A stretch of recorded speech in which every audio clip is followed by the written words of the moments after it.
From Hollywood, it's time now for... Johnny Dollar. Dan Martin here. I was up the street when you Listen, called. Sheriff, they've traced Kathy O'Dare here to your nice little town of Branbury. Who has? Nick Shern's boys. One of them, a trigger man named Benny Stark, came out to the sawmill hill a few minutes ago. I traded a couple of shots with him, but he got away in a car.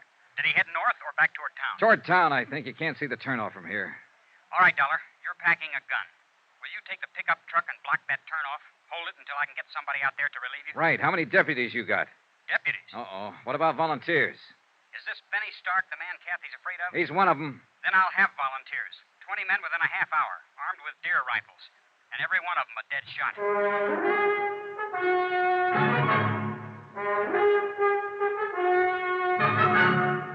Tonight and every weekday night, Bob Bailey in the transcribed adventures of the man with the action-packed expense account, America's fabulous freelance insurance investigator. Yours truly, Johnny Dollar.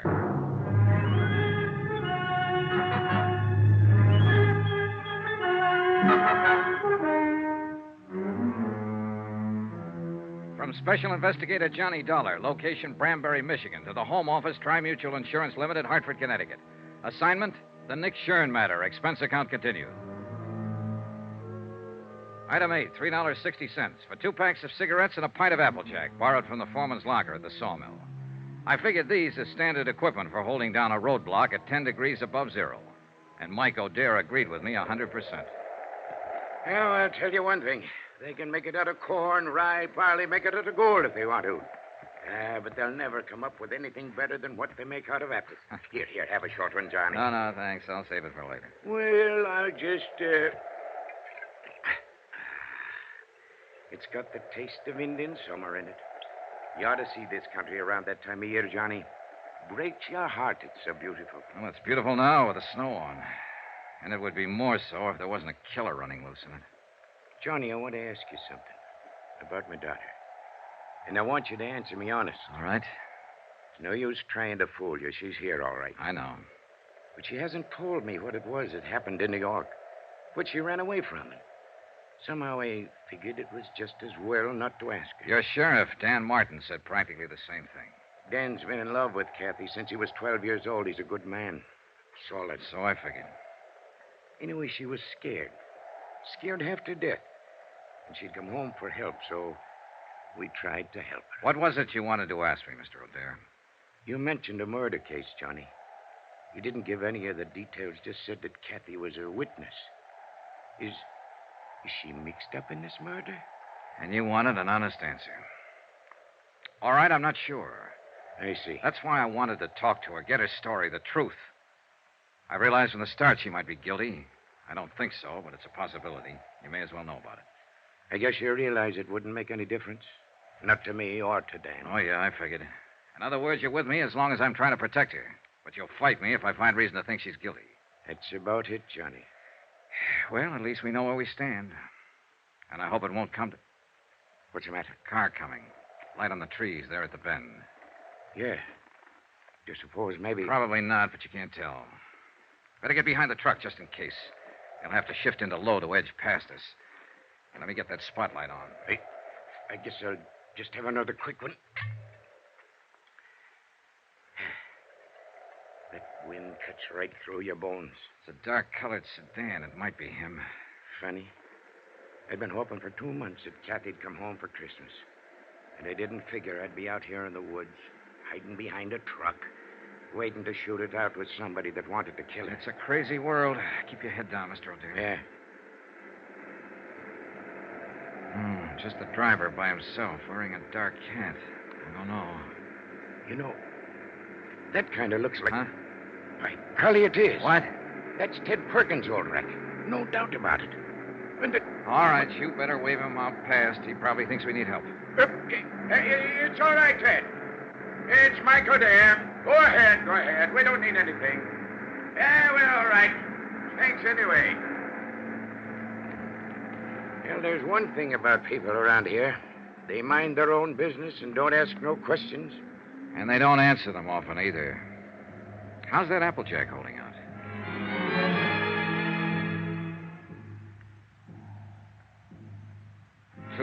Long hours went past. Only 3 cars came out from the village. And each time a long moment of tension while we waited to identify the occupants. But all of them were townspeople.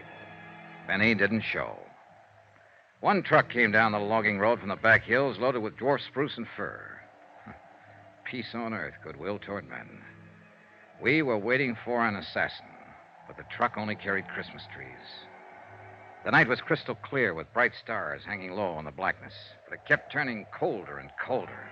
Until even the Applejack didn't help much. And the wind, too, changed gradually and blew fitful and gusty and strange. It's going to storm. Come a blizzard, maybe. Not tonight. Tomorrow sometime or tomorrow night. I know this country. Know the signs. There's an odd feeling in the air, all right. There's an even odor one in my leg. Log rolled over on it pretty near 6 years ago. Bothers me some in the winter. It's a lot worse, though, right before a storm. Well, that's kind of a handy thing to have. Well, that's one way of looking at it, I guess. Like one time when Kathy was little. When her ma was still alive. God rest her soul. We had a big measles epidemic here in Branbury, and every night Kathy used to add a line to her prayers. She'd say, "And please let me catch the measles so I can stay out of school like the other kids." Now she's wanted as a witness in a murder case. And somebody's prowling out there in the dark trying to find her and kill her. Little Kathy, who never harmed anybody in her whole life. Some things just don't make sense, Johnny. Some things never have. There was another time once when men like Benny were prowling in the dark, trying to find a little child and kill him. And he hadn't harmed anybody either. That was nearly 2,000 years ago. Yeah, so it was. I like you, Johnny. Kathy will like you, too, and little Jill. Oh, now there's a pair for you. That kid looks more like her mother did at her age. Another car coming, Mr. O'Dare. Yeah, so there is. And this just might be the one. Maybe. I sure wish that Applejack hadn't run out.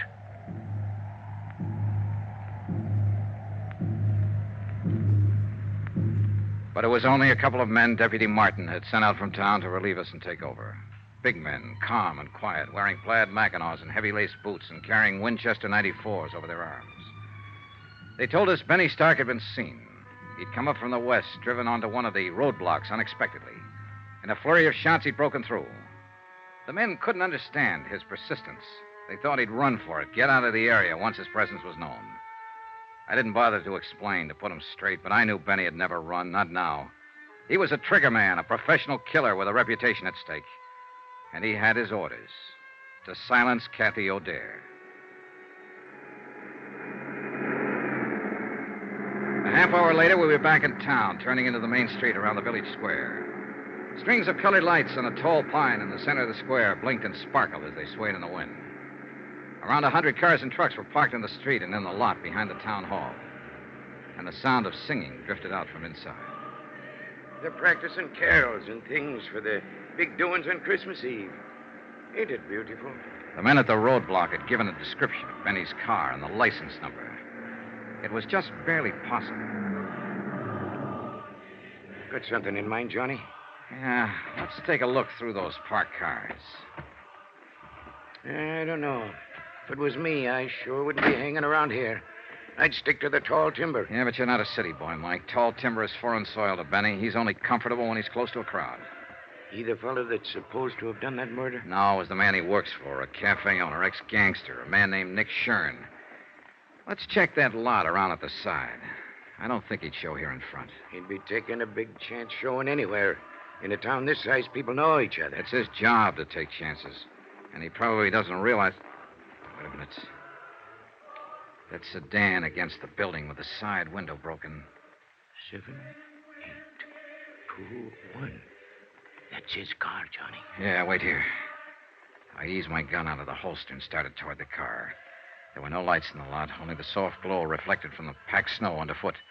And the car itself stood in the dark shadows next to the building. I couldn't see whether anyone was in it or not. The singing seemed to swell louder as I approached. I moved slowly, watching for any sudden movement. The car was empty.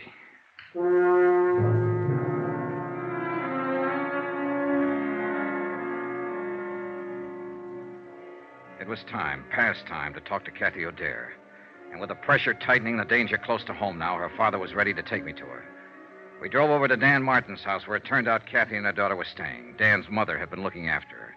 Dan was there when we arrived, busy on the phone. Yeah, I know the car all right. The one Jed bought last spring down in Bay City. 7392. Where was it parked? All right, keep an eye out, Charlie. So long. Benny Stark has stole himself another car. Huh? Took Jed Wharton's station wagon. Well, what for? That was a better one he had. Charlie says the steering gear was sprung. I guess it happened when he crashed that roadblock. Well, how's Kathy and the young'un? Oh, fine. They're asleep upstairs. Mom's next door helping Mrs. Barton stuff a turkey. Johnny, you figure it could wait till morning. I'm sorry, Mr. O'Dare. I've got to talk to her tonight. All right.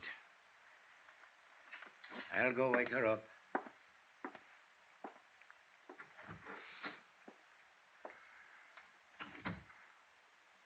Mr. Dollar, no matter what she's done, don't hurt her any more than you have to. As far as I know at the moment, Dan, all she's guilty of is withholding information. And most people would have done the same thing. Nick Shern's a rough boy to tangle with. She was scared, that's all. Lost her head. She never did belong in a city. She belongs right here in Branbury. This is her kind of life. Why did she leave? Well, we argued one day, and she said she'd show me. So she ran off and married that fellow. He treated her bad. Finally left her. But she was too proud to come back. She wouldn't have come back now if she hadn't have been so scared. Well, maybe it'll work out now. She ought to stay. Her kid ought to grow up here. Learn the outdoors and the woods like Kathy used to know it. Why, she roamed through those hills like a young Indian. Knew every trail in that forest. Every timber camp and trapper's cabin from here to the ridge. I remember one time the two of us were up toward... Dan! What's the matter? What is it, Mr. O'Dare? You said Jill and Kathy were asleep upstairs. Ain't that what you said, Dan? Of course, that's what I... Mike. What's happened? They're not up there. They're not up there or anywhere else in the house. They're gone.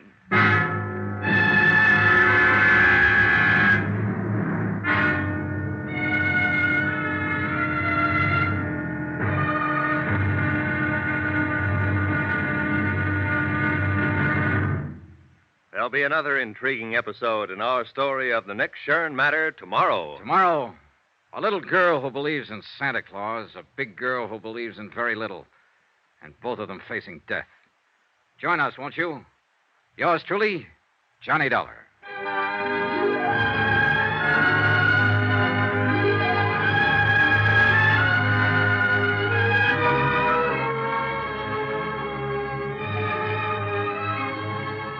Yours truly, Johnny Dollar, starring Bob Bailey, is transcribed in Hollywood. Written by Les Crutchfield, it is produced and directed by Jack Johnstone. Be sure to join us tomorrow night, same time and station, for the next exciting episode of Yours truly, Johnny Dollar. Roy Rowan speaking.